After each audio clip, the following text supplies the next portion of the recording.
Assalamualaikum warahmatullahi wabarakatuh. Perkenalkan, nama saya Nita Purnamasari dari kelas 11 IPA 2. Pada video kali ini saya akan menjelaskan tentang sistem saraf yang digurui oleh Ibu Yulia.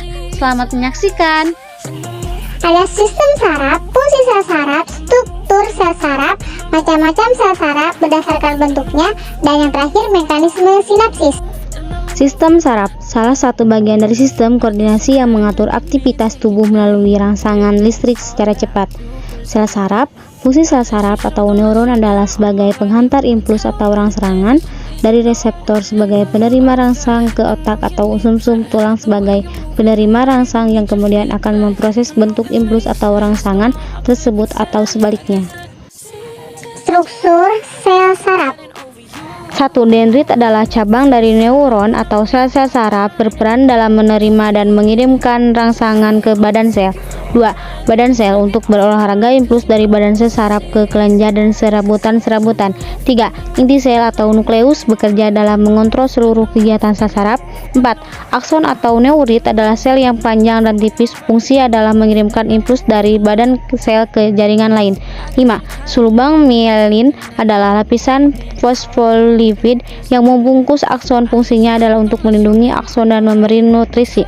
6. Sel Schwann adalah selumbung lemak di seluruh saraf mielin dari susunan sel gila, sel saraf yang berperan dalam menyokong kebutuhan dari sel neuron. Fungsi adalah untuk melindungi dan mengarahkan impuls saraf. 7.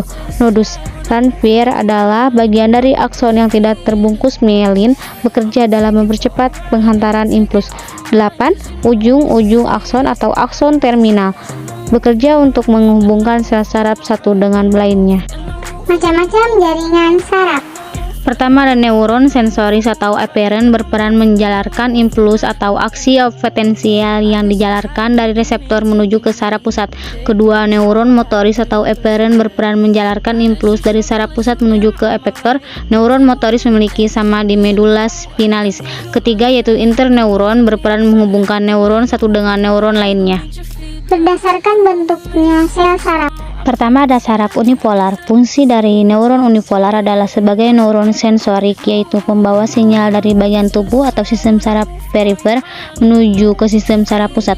Kedua, yaitu saraf bipolar. Fungsi neuron bipolar adalah sebagai interneuron, yaitu menghubungkan berbagai neuron di otak dan sumsum tulang belakang.